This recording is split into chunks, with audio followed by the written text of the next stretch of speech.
कुलदीप बिश्नोई और दुष्यंत चौटाला के दरमियान शब्दों का युद्ध जारी है। जी हां, सिरसा पहुंचे दुष्यंत ने कुलदीप बिश्नोई पर जमकर चुटकी ली। दुष्यंत ने कहा कि कुलदीप अब कह रहे हैं कि आदमपुर से अगर हारा तो संन्यास ले लूंगा। आदमपुर से हारने के बाद कहेंगे सरपंच का चुनाव हारा तो संन्यास ले लूंगा। उन्होंने कहा कि देश में मोदी की लहर थी, लेकिन हरियाणा में सिर्फ और सिर्फ चौटाला की लहर थी। हिसार से नवनियुक्त सांसद दुष्यंत चौटाला ने सिरसा पहुंचने पर जहां मोदी की लहर की हवा निकाली, वहीं उन्होंने कुलदीप बिश्नोई पर भी जमकर चुटकी ली। उन्होंने कहा कि देश में मोदी की लहर थी, लेकिन हरियाणा में चौटाला की लहर थी।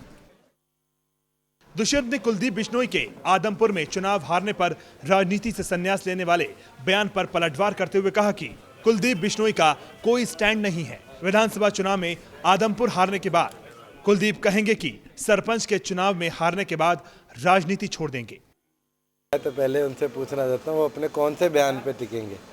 हर हफ्ते हर 2 हफ्ते में तो बयान पलटते रहते हैं। मेरे को तो आज सुबह भी एक मेरे मित्र ने भेजा कि 2 हफ्ते पहले की अखबार की एक कटिंग है जिस पे लिखा हुआ है मैं हिसार से आ रहा तो संन्यास ले लूँगा, और आज की कटिंग भेजी कि मैं आदमपुर से आ रहा तो संन्यास ले लूँगा।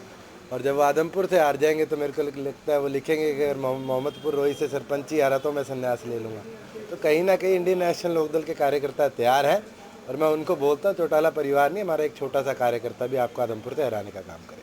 वहीं मोदी खासम खास अमित शाह को हरियाणा भाजपा का चुनाव प्रभारी बनाए जाने की चर्चा पर दुष्यंत कहते हैं कि हरियाणा की राजनीति गुजरात और उत्तर प्रदेश से अलग है, यहाँ उनकी दाल नहीं गलने वाली है। कि स्वाभिमान तो 2 सीटों पर भी था, लोगों ने नकारने का काम किया। अब 90 पर आए, 90 पर भी लोग उनको नकारने का काम करेंगे। जहां बात आती है, इस बार एक देश में सुनामी थी नरेंद्र मोदी जी के नाम पर, और उस सुनामी में 5 कांग्रेसी बीजेपी से भी जीत कर गए हैं। तो आज भी 6 की संख्या में कांग्रेसी हरियाणा से जीत कर गए। तो मैं तो यही मानता हूँ जब हरियाणा प्रदेश का चुनाव लड़ेगा तो वो सुनामी, वो आंधी जो आएगी वो चौधरी ओम प्रकाश चौटाला के नाम की आएगी, और वो अगले हरियाणा प्रदेश के मुख्यमंत्री बनेंगे। दुष्यंत ने साफ किया कि इनेलो हरियाणा में 90 विधानसभा सीटों पर अकेले चुनाव लड़ेगी और चुनाव से पहले किसी पार्टी से गठबंधन नहीं करेगी। दुष्यंत ने बताया कि इनेलो विधानसभा चुनाव की तैयारी में जुट गई है और कार्यकर्ताओं को तैयार रहने के लिए कहा गया है।